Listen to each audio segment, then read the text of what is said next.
You're a Brit, which means you're an expert on many issues, Brexit, Mexit, and the like. Can you maybe give us a bit of the effect of Brexit on PBSA? Do you think we would have seen a materially different outcome if there was no trade agreement reached at the end of last year?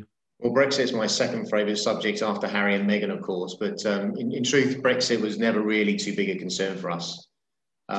There was no serious debate, I don't think, that the UK would stop being an important higher education centre.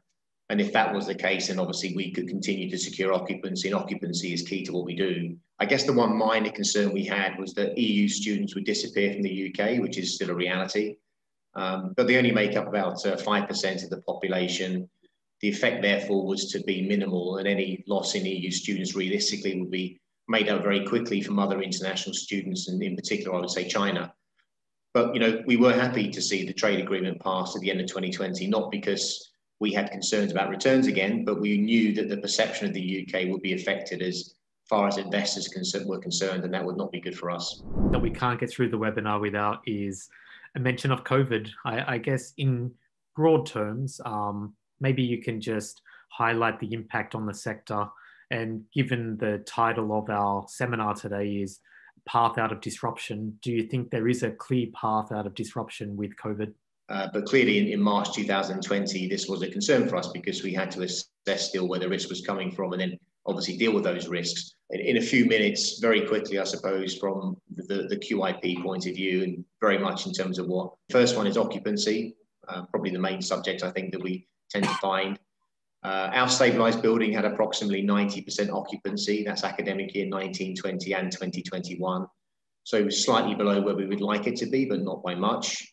And our focus is now very much on 21-22 academic years, you know, obviously September 2021, where we anticipate bookings to come in later than normal, because obviously the UK is still in lockdown at the moment. But ultimately, I think we will see some sense of normality by September of this year with vaccines, etc. And I think, you know, the main point is that we know students want to be at university, and that is a key understanding that we have to have. Then obviously construction. Again, the initial few months were difficult from March to June of 2020. But this quickly stabilised, I think, as construction companies learn how to socially distance, i.e. how to deal with COVID, and they could then still keep the same numbers on site. And construction has been continuous throughout COVID as it's deemed an essential industry. Debt, much like construction, was in a bit of a tiz from March to June of 2020, but then it very quickly normalised. There were no foreclosures. We lowered loan-to-value expectations just in case as part of our underwriting, and it became very clear that construction contracts obviously need to take into account the COVID landscape. One of the supporting pillars of UK PBSA is the mix of international students and domestic students. You know, where are we now with these demographics, I suppose, in terms of numbers and obviously their future, which is a key question that clients ask us. The fastest growing sources of students were still from China. They were up 24% year on year, followed by closely from India, which was up 23% year on year.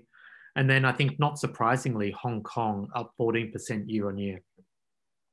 We actually see this trend likely to continue, particularly given the socio and the political situation in Australia and the US. So based on a HESA study, China students are 124% more likely to live in PBSA than domestic. India, twice as likely.